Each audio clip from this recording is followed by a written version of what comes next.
Hola, estimados amigos, qué gusto estar de vuelta.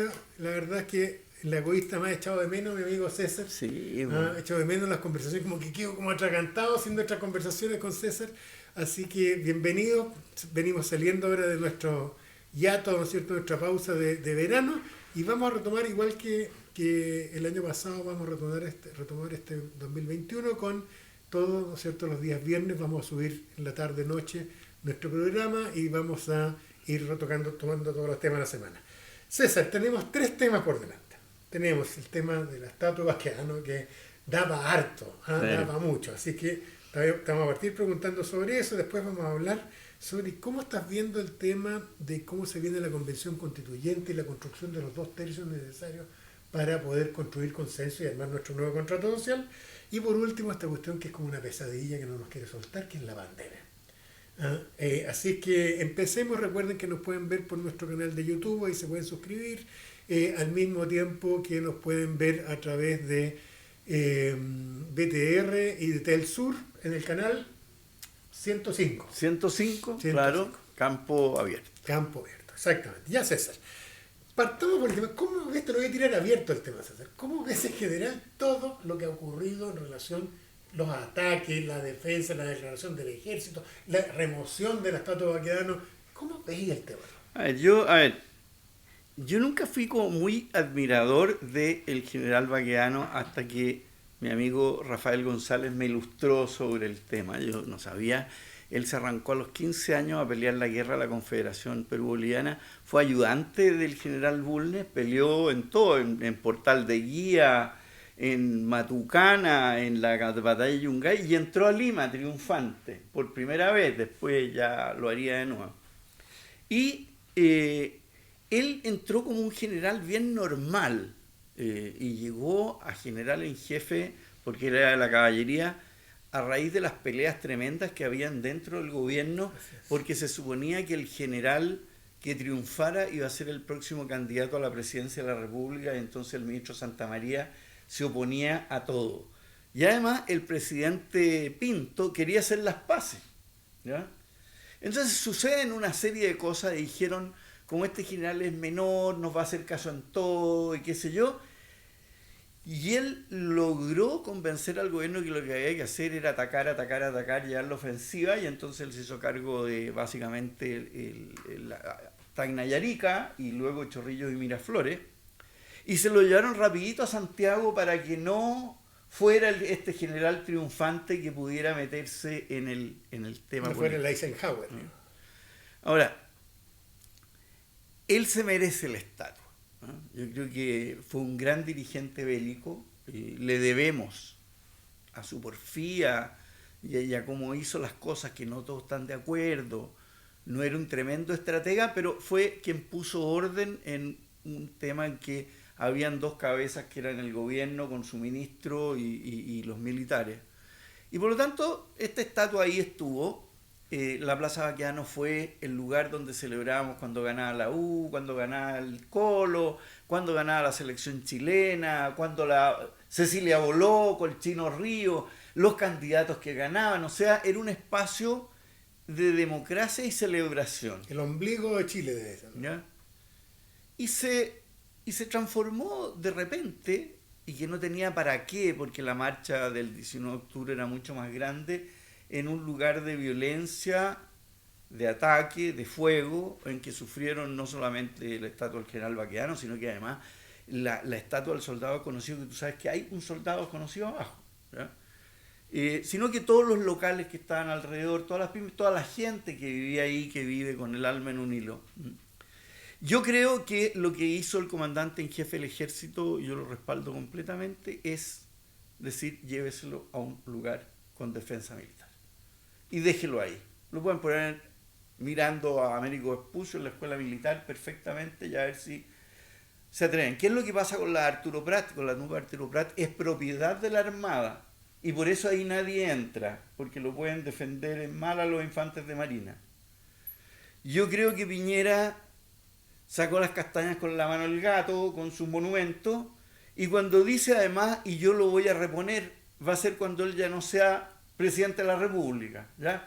Y yo creo que no hay que exponer al general Baquedano a este tipo de vejaciones, fue un héroe de la patria, fue alguien súper importante, y tenemos que escoger otro lugar que sea el lugar de celebración.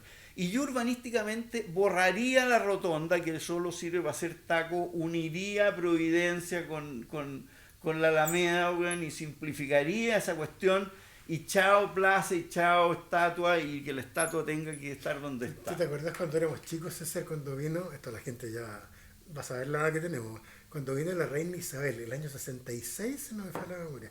¿Tú te acuerdas que ahí se modernizó la plaza? Porque antes era la Plaza Italia. Y ahí se modernizó y se le hizo bonito porque era con motivo de los arreglos en Santiago con motivo de la avenida de la reina Isabel. A propósito de las crisis que han ocurrido en la monarquía. Bueno, y tú sabes que además esa plaza se hizo Italia en la época de Mussolini. Y tenía un letrero que tenía que ver con aquello. Sí, bueno, y tiene un toquecito fascista sí, claro, de los edificios. Oye, César, pero en todo caso a mí, esto en lo personal, no sé qué opináis tú, a mí no me sorprende. En los momentos de convulsiones sociales, lo hemos conversado a propósito de lo que ha pasado en Estados Unidos, con las estatuas del general Lee y tantos de otros, Washington. en Washington, por todos lados. En momentos de tensión y de cambio social se produce una revisión de los hitos. Te pongo por ejemplo. Déjame tirarme yo directamente a las patas de los caballos. Yo soy partidario de que donde están los tribunales de justicia, en la avenida Pedro Montt, se borra el nombre Pedro Montt. Yo creo que Pedro Montt es un tipo que debe haber terminado sus días preso.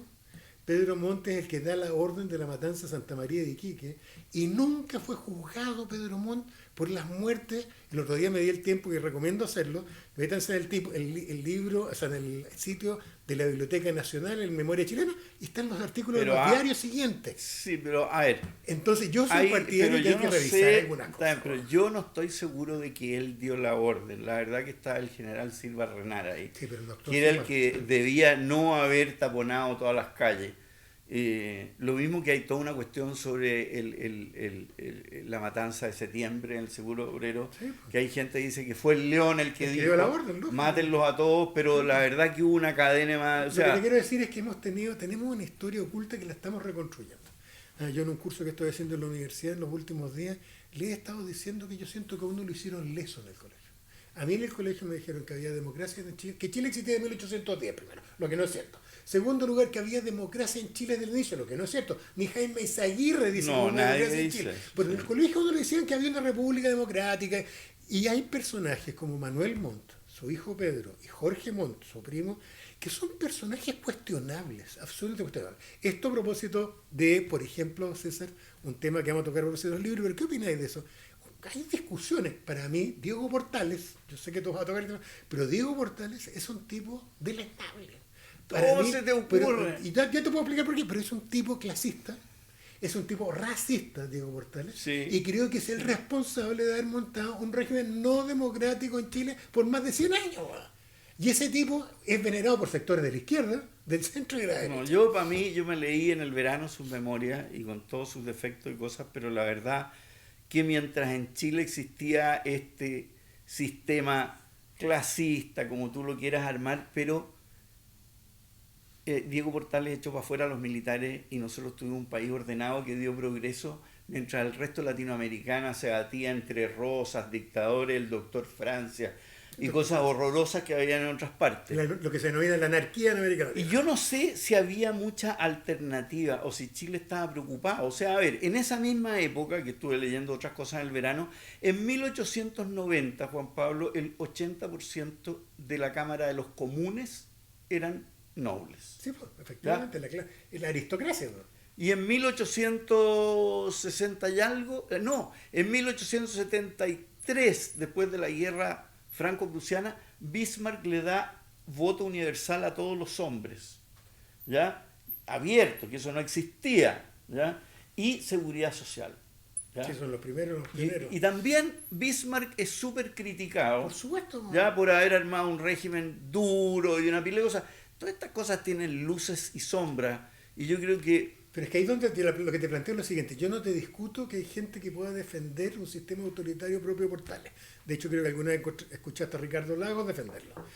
Mi punto es, son personajes controvertidos. Ah, sí. Y que nadie discute que son fundacionales. Bueno, o sea, y por eso sí, que lo asesinaron. ¿No te acuerdas que que a uno le llamaba la atención en el colegio cuando uno le decía, y todos los que estaban en la tropa tuvieron que meterle la bayoneta o dispararle. Y uno dice, ¿por qué tanto odio con Diego Portales?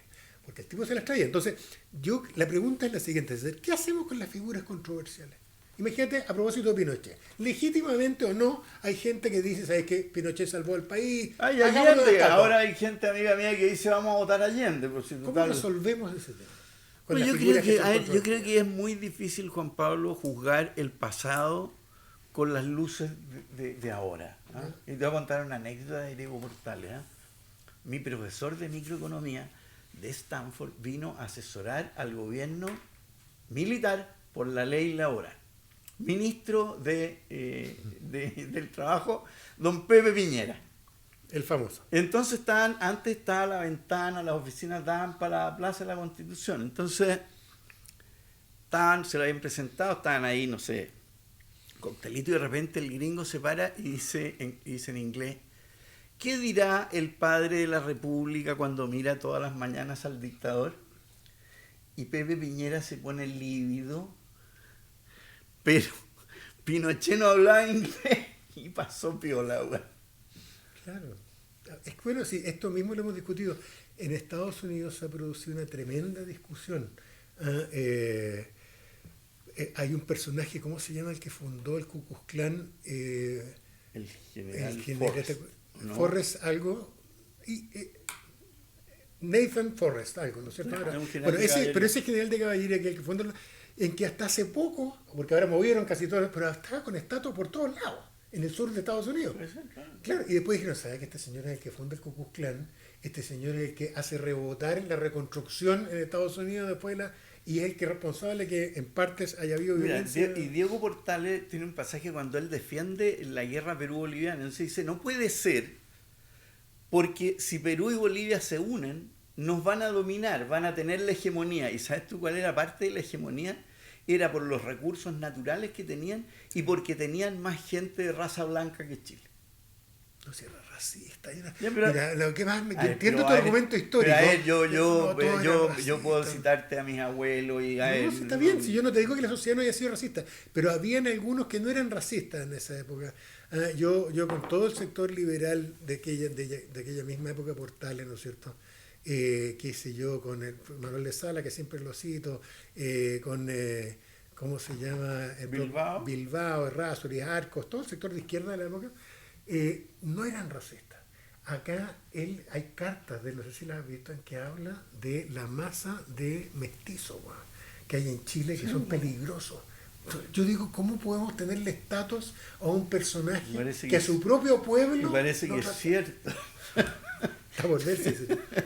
Pero mira, a ver, yo creo que es muy controversial, pero yo creo que fundó una cosa que fue sólida, que duró un montón de tiempo. Y cuando los países no tienen muchas guerras civiles y no tienen muchas cosas, progresan. Eso es inevitable. Y cuando tienen guerra, en cambio, lo hacen distinto. Déjame meterte de nuevo a ti ahora en la pata de los caballos. César, la pregunta es, ¿cómo viste el tema político de la declaración del ejército sobre el tema? Que efectivamente creo que estoy de acuerdo, incluso contigo en tu mirada sobre el evento mismo y las salidas que han habido. Pero, ¿qué te parece? ¿No entre el ejército en la arena política tildar de antichilenos a algunos de los que participaron en los actos de vandalismo ahí? ¿No debió haber sido el gobierno, César, que saliera en como hemos dicho tantas veces, pues Aristóteles decía que la naturaleza aborrece el vacío?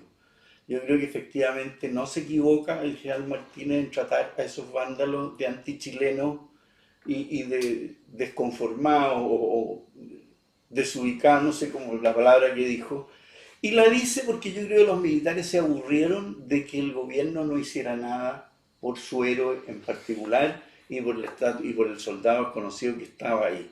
Por lo tanto lo dijo. Ahora, lo que dijo tiene toda la razón.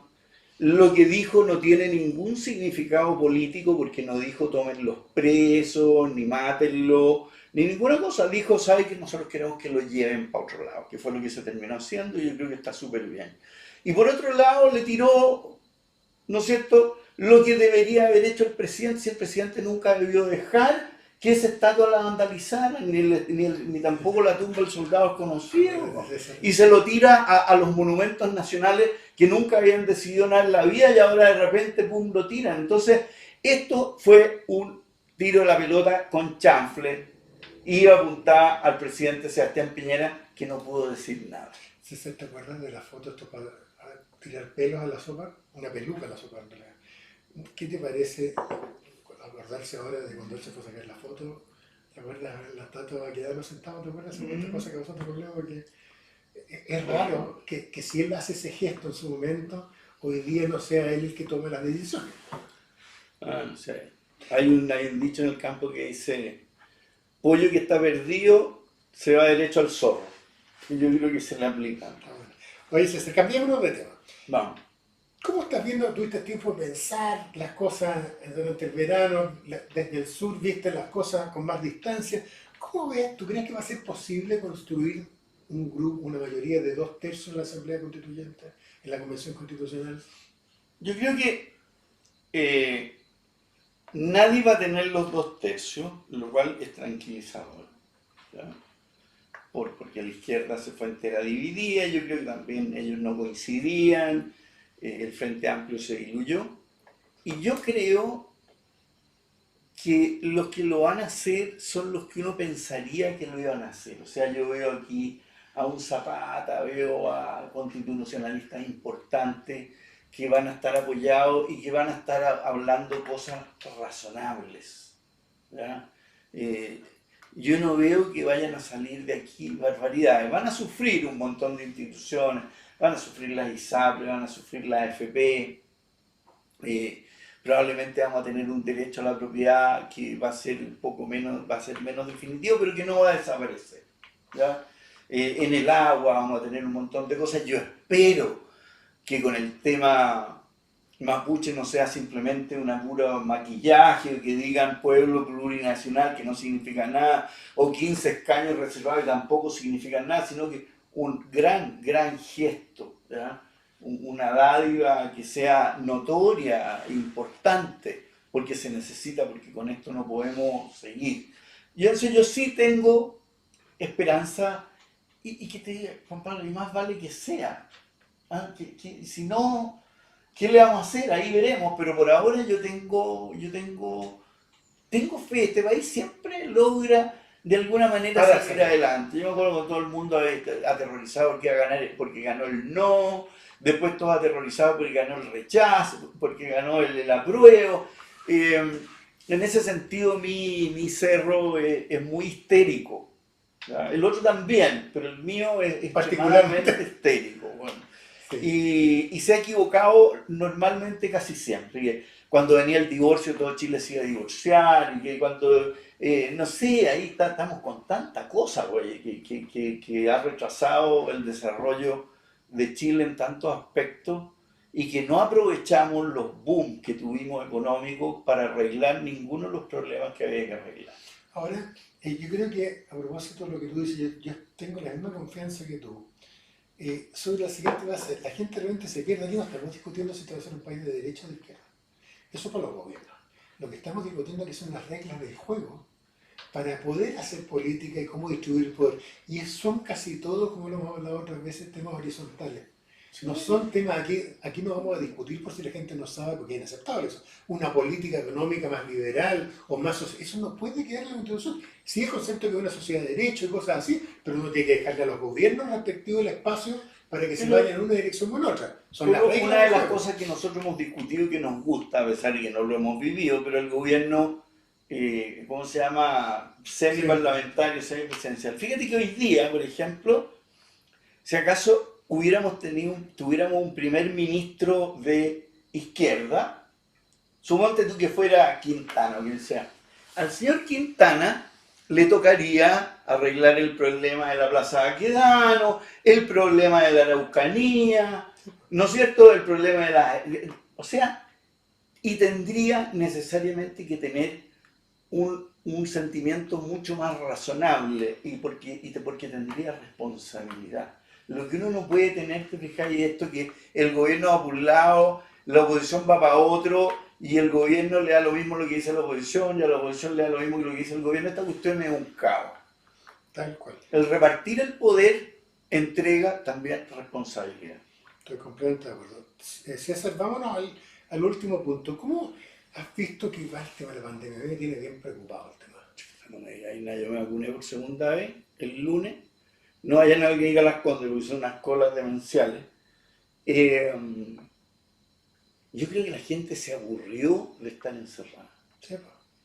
Y entonces eso ya hace muy difícil el control. Y hasta que no nos vacunen a todos, ¿qué va a ser? No sé. Y si es que el bicho no muta y nos deja en el aire, porque tú has visto que incluso países que como Inglaterra, que han avanzado en la cosa de las vacunas, igual están cerrando sectores Claro, lo que pasa es que de la tenéis que ciudad. tener vacunado como al 100% al final. Entonces, si bien avanzáis rápido y como hay un second shot un mes después, entonces tú puedes terminar aquí en septiembre, a lo mejor con el efecto rebaño, Así es. y el mundo está aprendiendo y la profesión médica está aprendiendo. Tenemos que tener paciencia. Mire, yo que soy un guaripola a criticar a Piñera, creo que, esto lo dice todo el mundo además, pero creo que lo han hecho bien con el tema de las vacunas. Sí. Así como uno los critica en otras cosas, a mí me impresionó que estuvieran las vacunas rápidas, disponibles, mientras uno escuchaba que hasta en Europa había problemas para Es que conseguir ese es vacunas. su tema, Claro, ese es su tema, para eso él es bueno. claro. Lamentablemente los problemas de Chile van más allá que eso. Son menos concretos que comprar vacunas. Claro. Oye, César, ya, llegamos al final del programa. Cuéntame, César, ¿qué película primero es la que quieres o serie quieres recomendar y después qué libro? Ya. Una película en Netflix que se llama La Isla de las Rosas, que es un cabro genio que arma a 70 kilómetros de la costa de Amalfi una isla y la declara Estado independiente. Con toda una repercusión en la Comunidad Económica Europea, en las Naciones Unidas y todo, muy entre divertida y provocativa.